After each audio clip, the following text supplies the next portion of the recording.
ಕುತೂಹಲ ಮೂಡಿಸ್ತಾ ಇದೆ ಶಿಗ್ಗಾವಿ ಕ್ಷೇತ್ರದ ಉಪಚುನಾವಣೆ. ಕಾಂಗ್ರೆಸ್ ಟಿಕೆಟ್ಗಾಗಿ ಶುರುವಾಗಿದೆ. ಆಕಾಂಕ್ಷಿಗಳ ನಡುವೆ ತೀವ್ರ ಪೈಪೋಟಿ. ಅಲ್ಪಸಂಖ್ಯಾತರಿಗೆ ಟಿಕೆಟ್ ನೀಡುವಂತೆ ಬೇಡಿಕೆಯನ್ನ ಇಡಲಾಗ್ತಾ ಇದೆ.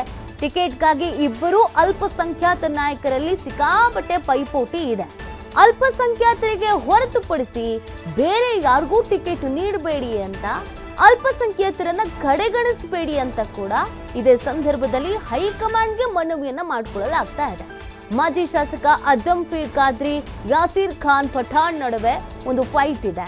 ಕೆಲವು ದಿನಗಳ ಹಿಂದೆ ಇಲ್ಲಿ ಅಲ್ಪಸಂಖ್ಯಾತರನ್ನ ಹೊರತುಪಡಿಸಿ ಲಿಂಗಾಯತ ಸಮುದಾಯಕ್ಕೆ ಅಥವಾ ಬೇರೆ ಯಾವುದಾದ್ರೂ ಒಂದು ಸಮುದಾಯಕ್ಕೆ ಟಿಕೆಟ್ ಕೊಡೋಣ ಅನ್ನುವಂಥ ಚರ್ಚೆ ಆಗಿತ್ತು. ಯಾಕಂದ್ರೆ ಕಾಂಗ್ರೆಸ್ ಈ ಹಿಂದೆಯಿಂದಲೂ ಕೂಡ ಸತತವಾಗಿ ಒಂದು 7 ವರ್ಷದಿಂದಲೂ ಕೂಡ ಇಲ್ಲಿ ಮುಸ್ಲಿಂ ಸಮುದಾಯಕ್ಕೇನೆ, ಅಲ್ಪಸಂಖ್ಯಾತ ಸಮುದಾಯಕ್ಕೇನೆ ಟಿಕೆಟ್ ಕೊಟ್ಕೊಂಡು ಬರ್ತಾ ಇರೋದು. ಆದರೆ ಗೆಲುವು ಅನ್ನೋದು ಮಾತ್ರ ಮರೀಚಿಕೆ ಆಗಿದೆ. ಹಾಗಾಗಿ ಈ ಫಾರ್ಮ್ಯಾಟ್ ಏನಿದೆ, ಅಲ್ಪಸಂಖ್ಯಾತರಿಗೆ ಟಿಕೆಟ್ ಅನ್ನು ಕೊಡೋದು, ಅದನ್ನು ಚೇಂಜ್ ಮಾಡೋಣ ನಾವು ಅಂತ ಕೇಳ್ಕೊಳ್ಳಲಾಗಿತ್ತು. ಅದರ ಬೆನ್ನಲ್ಲೇ ಇದೀಗ ಅಲ್ಪಸಂಖ್ಯಾತರಿಗೆ ಟಿಕೆಟ್ ಕೊಡಿ, ಕಡೆಗಣಿಸಬೇಡಿ ಅನ್ನುವಂಥ ಮನವಿಯನ್ನ ಮಾಡಿಕೊಳ್ಳಲಾಗಿದೆ. ಇದರಲ್ಲಿ ಪ್ರಮುಖವಾಗಿ ಅಜಂಫೀರ್ ಖಾದ್ರಿ ಮತ್ತು ಯಾಸೀರ್ ಖಾನ್ ಇವರ ನಡುವೆ ಟಿಕೆಟ್ಗಾಗಿ ಫೈಟ್ ನಡೀತಾ ಇದೆ. ನಮಗೆ ಟಿಕೆಟ್ ಕೊಡಿ ಅಂತ ಕೇಳ್ಕೊಳ್ತಾ ಇದ್ದಾರೆ. ಬಟ್ ಈ ಬಾರಿ ಒಂದು ಬದಲಾವಣೆಯನ್ನ ಮಾಡಿ ನೋಡೋಣ. ಈ ಹಿಂದಿನ ಫಾರ್ಮ್ಯಾಟ್ ಏನಿತ್ತು ಅಂದರೆ ಅಲ್ಪಸಂಖ್ಯಾತ ಸಮುದಾಯಕ್ಕೆ ಟಿಕೆಟ್ ಅನ್ನ ಅನೌನ್ಸ್ ಮಾಡೋದು, ಅದನ್ನು ಚೇಂಜ್ ಮಾಡೋಣ. ಯಾಕಂದ್ರೆ ಅದರಿಂದ ಗೆಲುವಂತೂ ಸಿಗ್ತಾ ಇಲ್ವಲ್ಲ. ಸೊ ಹಾಗಾಗಿ ಚೇಂಜ್ ಮಾಡಿ ನೋಡೋಣ ಅನ್ನುವಂಥ ಒಂದು ಚರ್ಚೆ ಆಗಿತ್ತು. ಸೊ ಅದಕ್ಕೆ ಸಂಬಂಧಪಟ್ಟಂತೆ ಇವರೀಗ ನೇರವಾಗಿ ಹೈಕಮಾಂಡ್ಗೆ ಮನವಿಯನ್ನ ಮಾಡ್ಕೊಳ್ತಾ ಇದ್ದಾರೆ. ಟಿಕೆಟ್ ನಮಗೇನೆ ಕೊಡಿ, ಯಾವುದೇ ಕಾರಣಕ್ಕೂ ಕೂಡ ನಮ್ಮನ್ನ ಕಡೆಗಣಿಸಬೇಡಿ ಅಂತ ಕೇಳ್ಕೊಳ್ತಾ ಇದ್ದಾರೆ. ಇದು ಕಮಿಟಿನ ಕನ್ಸ್ಟಿಟ್ಯೂಟ್ ಆಗಿಲ್ಲ. ಮೊನ್ನೆ ಖಂಡ್ರೆ ಸಾಹೇಬರು ಮೀಟಿಂಗ್ ಕರೆದಿದ್ದಾರೆ. ಸೊ ನನಗೆ ಅದು ಹೋಗ್ಲಿಕ್ಕೆ ಆಗಲಿಲ್ಲ. ತಿರ್ಗಾ ನಮ್ಮ ವಾರದಲ್ಲಿ ಎಲ್ಲ ಕಮಿಟಿಗಳು ಕೂತ್ಕೊಂಡ್ಬಿಟ್ಟು ಯಾರ್ಯಾರು ಅರ್ಜಿಗಳಿದ್ದಾರೆ ಅವನ್ನೆಲ್ಲ ನಾವು ಕಮಿಟಿಯಲ್ಲಿ ಡಿಸೈಡ್ ಮಾಡಿಬಿಟ್ಟು ಆಮೇಲೆ ಹೈಕಮಾಂಡಿಗೆ ಕೊಡ್ತಕ್ಕಂಥದ್ದು. ಸೊ ಕೊನೆಯದಾಗಿ ನಮ್ಮ ಪಕ್ಷದ ಹೈಕಮಾಂಡ್ ನಿರ್ಣಯನೇ ನಮ್ಮ ನಿರ್ಣಯ ಆಗಿರ್ತದೆ. ಅಲ್ಲ, ಅದೇ ಡಿಸೈಡ್ ಆಗೋದು ಹೈಕಮಾಂಡಲ್ಲಿ. ಈಗ ಏನಾಗುತ್ತೆ, ಯಾರ್ಯಾರು ಅರ್ಜಿದಾರರು ಇದ್ದಾರೆ ಅದ್ರ ಜೊತೆಗೆ ಪಾರ್ಟಿ ಕೂಡ ಸರ್ವೆ ನಡೆಸುತ್ತಲ್ಲ, ಯಾರು ಗೆಲ್ತಾರೆ ಯಾವ್ದೆಲ್ಲ ಅಂತ ಒಂದು ಸರ್ವೆ ನಡೀತದೆ. ಅದು ಆಧಾರದ ಮೇಲೆ ಡಿಸೈಡ್ ಮಾಡ್ತಕ್ಕಂಥದ್ದು. ಇದು ಕಮಿಟಿನ ಕನ್ಸ್ಟಿಟ್ಯೂಟ್ ಆಗಿಲ್ಲ. ಮೊನ್ನೆ ಖಂಡ್ರೆ ಸಾಹೇಬರು ಮೀಟಿಂಗ್ ಕರೆದಿದ್ದಾರೆ. ಸೊ ನನಗೆ ಅದು ಹೋಗ್ಲಿಕ್ಕೆ ಆಗಲಿಲ್ಲ. ತಿರ್ಗಾ ನಮ್ಮ ವಾರದಲ್ಲಿ ಎಲ್ಲ ಕಮಿಟಿಗಳು ಕೂತ್ಕೊಂಡ್ಬಿಟ್ಟು ಯಾರ್ಯಾರು ಅರ್ಜಿಗಳಿದ್ದಾರೆ ಅವನ್ನೆಲ್ಲ ನಾವು ಕಮಿಟಿಯಲ್ಲಿ ಡಿಸೈಡ್ ಮಾಡಿಬಿಟ್ಟು ಆಮೇಲೆ ಹೈಕಮಾಂಡಿಗೆ ಕೊಡ್ತಕ್ಕಂಥದ್ದು. ಸೊ ಕೊನೆಯದಾಗಿ ನಮ್ಮ ಪಕ್ಷದ ಹೈಕಮಾಂಡ್ ನಿರ್ಣಯನೇ ನಮ್ಮ ನಿರ್ಣಯ ಆಗಿರ್ತದೆ. ಅಲ್ಲ, ಅದೇ ಡಿಸೈಡ್ ಆಗೋದು ಹೈಕಮಾಂಡಲ್ಲಿ. ಈಗ ಏನಾಗುತ್ತೆ, ಯಾರ್ಯಾರು ಅರ್ಜಿದಾರರು ಇದ್ದಾರೆ.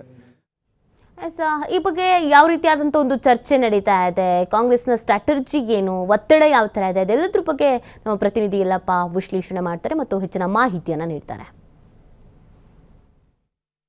ಹಾವೇರಿ ಜಿಲ್ಲೆಯ ಶಿಗ್ಗಾಂವ್ ವಿಧಾನಸಭಾ ಕ್ಷೇತ್ರಕ್ಕೆ ಈಗ ಉಪಚುನಾವಣೆ ಎದುರಾಗಿದೆ. ಇದೇ ಒಂದು ಕ್ಷೇತ್ರದಿಂದ ಗೆದ್ದು ಬೀಗಿದಂಥವರು ಬಸವರಾಜ ಬೊಮ್ಮಾಯಿ. ಇದೇ ಒಂದು ಕ್ಷೇತ್ರದಿಂದ ಗೆದ್ದು ಇಲ್ಲಿ ಅಂದರೆ ಮುಖ್ಯಮಂತ್ರಿಗಳಾಗಿದ್ದಾರೆ, ಸಚಿವರಾಗಿದ್ದಾರೆ. ಈಗ ಅಂತಂದರೆ ತಮ್ಮ ಸ್ಥಾನಕ್ಕೆ ರಾಜೀನಾಮೆ ನೀಡಿ ಇಲ್ಲಿ ಅಂದರೆ ಹಾವೇರಿ ಲೋಕಸಭಾ ಕ್ಷೇತ್ರದಿಂದ ಗೆದ್ದು ಸಂಸದರಾಗಿದ್ದಾರೆ. ಇವರ ಸಂಸದರಾದಂಥ ನಂತರ ಇಲ್ಲಿ ಅಂದರೆ ತೆರವಾದಂತಹ ಶಿಗ್ಗಾಂವ್ ವಿಧಾನಸಭಾ ಕ್ಷೇತ್ರಕ್ಕೆ ಈಗ ಉಪಚುನಾವಣೆ ಎದುರಾಗ್ತಾ ಇದೆ. ಉಪಚುನಾವಣೆ ಹಿನ್ನೆಲೆಯಲ್ಲಿ ಟಿಕೆಟ್ಗಾಗಿ ಒಂದು ದೊಡ್ಡ ಲಿಸ್ಟೇ ಇಲ್ಲಿ ಒಂದು ಕಡೆ ಅಂತಾರೆ ರೆಡಿ ಆಗಿದೆ. ಅದು ಕಾಂಗ್ರೆಸ್ನಲ್ಲಿ ಈಗ ಪ್ರಮುಖವಾಗಿ ನೋಡೋದಂತಂದ್ರೆ ಅಖಂಡ ಧಾರವಾಡ ಜಿಲ್ಲೆ ಅಂತಂದ್ರೆ ಧಾರವಾಡ, ಗದಗ, ಹಾವೇರಿ ಈ 3 ಜಿಲ್ಲೆಯಲ್ಲಿ ಒಟ್ಟು 18 ವಿಧಾನಸಭಾ ಕ್ಷೇತ್ರಗಳು ಬರ್ತವೆ. ಈ 18 ವಿಧಾನಸಭಾ ಕ್ಷೇತ್ರಗಳಲ್ಲಿ ಎಲ್ಲಿಯೂ ಸಹ ಇಲ್ಲಿ ಅಂದರೆ ಅಲ್ಪಸಂಖ್ಯಾತರಿಗೆ ಟಿಕೆಟ್ ಅನ್ನ ಕೊಟ್ಟಿಲ್ಲ. ಈ ಹಿಂದಲೂ ಸಹಿತ ಶಿಗ್ಗಾಂವ್ ವಿಧಾನಸಭಾ ಕ್ಷೇತ್ರಕ್ಕೆ ಅಲ್ಪಸಂಖ್ಯಾತರಿಗೆ ಟಿಕೆಟ್ ಅನ್ನ ಇಲ್ಲಿ ಕಾಂಗ್ರೆಸ್ ನೀಡುತ್ತಾ ಬಂದಿತ್ತು. ಈ ಬಾರಿಯೂ ಅಂತಂದ್ರೆ ಕಾಂಗ್ರೆಸ್ ಇಲ್ಲಿ ಅಲ್ಪಸಂಖ್ಯಾತರಿಗೆ ನೀಡಲಿ ಅನ್ನೋದು ಒಂದು ಕಡೆ ಅಂದರೆ ಬೇಡಿಕೆ ಆಗಿದೆ. ಯಾಕೆಂದರೆ ಒಂದು ಕಡೆ ಅಂತಾರೆ ಮುಸ್ಲಿಮರಿಗೆ ಕೊಡಬೇಕು, ಇನ್ನೊಂದು ಕಡೆ ಈ ಬಾರಿ ಅಂತಂದರೆ ಈ ಹಿಂದ್ಗಡೆ ಮುಸ್ಲಿಮರಿಗೆ ಕೊಟ್ಟಿದ್ರೆ ನಾವು ಸೋಲು ಕಂಡಿದ್ದೇವೆ, ಬದಲಾವಣೆ ಮಾಡಿ ಅಂತೇಳಿ ಕೂಗು ಕೇಳಿ ಬರ್ತಾ ಇದೆ. ಆದರೆ ಏನೇ ಆಗಲಿ ಇಲ್ಲಿ ಮುಸ್ಲಿಮರಿಗೆ ಕೊಡಬೇಕು ಅಂತೇಳಿ ದೊಡ್ಡ ಮಟ್ಟದ ಬೇಡಿಕೆ ಇದೆ. ಅಷ್ಟೇ ಸಹಿತ ಈ ಸಂಬಂಧಪಟ್ಟಂಗೆ ಈಗಾಗಲೇ ಅಂತಂದರೆ CM ಇರ್ಬೋದು, ಒಂದು ಕಡೆ ಅಂತಂದರೆ ಇಲ್ಲಿ ಅಂದರೆ ಉಪಮುಖ್ಯಮಂತ್ರಿ ಇರ್ಬೋದು, ಅನೇಕ ಗಣ್ಯರಿಗೆ ಈ ಒಂದು ಆಯ್ಕೆ ಸಮಿತಿಯನ್ನು ಮಾಡಲಾಗಿದೆ. ಆ ಸಮಿತಿ ಎಲ್ಲ ಮುಖಂಡರಿಗೂ ಅಲ್ಪಸಂಖ್ಯಾತ ನಾಯಕರು ಅಂದರೆ ಅಖಂಡ ಧಾರವಾಡ ಜಿಲ್ಲೆಯ ನಾಯಕರು ಈಗಾಗಲೇ ಭೇಟಿ ಮಾಡಿ ಒಂದು ಮನವಿಯನ್ನು ಮಾಡಿದರೆ ಇಲ್ಲಿ ಅಲ್ಪಸಂಖ್ಯಾತರಿಗೆ ಟಿಕೆಟ್ ಕೊಡಬೇಕು ಅಂತೇಳಿ. ಆದರೆ ಅಲ್ಪಸಂಖ್ಯಾತರಿಗೆ ಟಿಕೆಟ್ ಕೊಡೋದಾದರೆ ಇಲ್ಲಿ ಯಾರಿಗೆ ಕೊಡಬೇಕು ಅನ್ನೋದು ಒಂದು ಕಡೆ ಆದರೆ ಇಲ್ಲಿ ಪ್ರಮುಖವಾಗಿ ಒಂದು ಕಡೆ ಇಲ್ಲಿ ಸ್ವಾಭಿಮಾನ ಯಾತ್ರೆ ಅಂತ ಒಬ್ಬರು ಮಾಡ್ತಾರೆ, ಇನ್ನೊಬ್ಬರು ಕಡೆ ಅಂತಂದರೆ ಇಲ್ಲಿ ನನಗೆ ಟಿಕೆಟ್ ಬೇಕು ಅಂತೇಳಿ ಪಟ್ಟಿದ್ದಾರೆ. ಈ ಇಬ್ಬರು ಅಲ್ಪಸಂಖ್ಯಾತ ನಾಯಕರು ಟಿಕೆಟ್ಗಾಗಿ ಒಂದು ದೊಡ್ಡ ಪೈಪೋಟಿ ಮಾಡ್ತಾ ಇದ್ದಾರೆ, ಫೈಟನ್ನು ಮಾಡ್ತಾರೆ. ಅವರು ಯಾರು ಅಂದರೆ ಮಾಜಿ ಶಾಸಕ ಅಜಂಪೀರ್ ಖಾದ್ರಿ ಇರ್ಬೋದು ಮತ್ತು ಇಲ್ಲಿ ಅಂತಾರೆ ಕಳೆದ ವಿಧಾನಸಭಾ ಚುನಾವಣೆಯಲ್ಲಿ ಅಂದರೆ 2023 ವಿಧಾನಸಭಾ ಚುನಾವಣೆಯಲ್ಲಿ ಬಸವರಾಜ ಬೊಮ್ಮಾಯಿ ಎದುರು ಪರಾಭವಗೊಂಡಂತಹ ಯಾಸಿರ್ ಖಾನ್ ಪಠಾಣ್ ಇರ್ಬೋದು. ಈ ಇಬ್ಬರು ಟಿಕೆಟ್ಗಾಗಿ ಫೈಟ್ ಮಾಡ್ತಿದ್ದಾರೆ, ಪೈಪೋಟಿ ನಡೆಸ್ತಾ ಇದ್ದಾರೆ.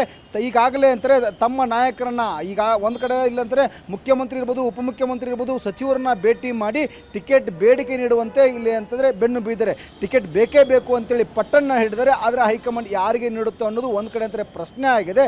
ಆದರೆ ಈ ಇಬ್ಬರು ನಾಯಕರು ಇಲ್ಲಿ ಒಂದು ಕಡೆ ಸ್ವಾಭಿಮಾನ ಯಾತ್ರೆ, ಇನ್ನೊಂದು ಕಡೆ ಅಂದರೆ ಟಿಕೆಟ್ ನನಗೆ ಬೇಕು ಅಂತೇಳಿ ಯಾಸಿರ್ ಖಾನ್ ಪಠಾಣ್ ಸ್ವಾಭಿಮಾನ ಯಾತ್ರೆಯನ್ನು ಈಗಾಗಲೇ ಅಂದರೆ 16 ಕಿಲೋಮೀಟರ್ ಅಂದರೆ ಕುರುಬುರುಮಲ್ಲೂರು ಗ್ರಾಮದಿಂದ ಸವಣೂರುವರೆಗೂ ಅಜ್ಜಂಪೀರ್ ಖಾದ್ರಿ ಮಾಜಿ ಶಾಸಕ ಒಂದು ಕಡೆ ಅಂದರೆ ಪಾದಯಾತ್ರೆಯನ್ನು ಮಾಡಿದರೆ ಅದು ಸ್ವಾಭಿಮಾನ ಪಾದಯಾತ್ರೆ.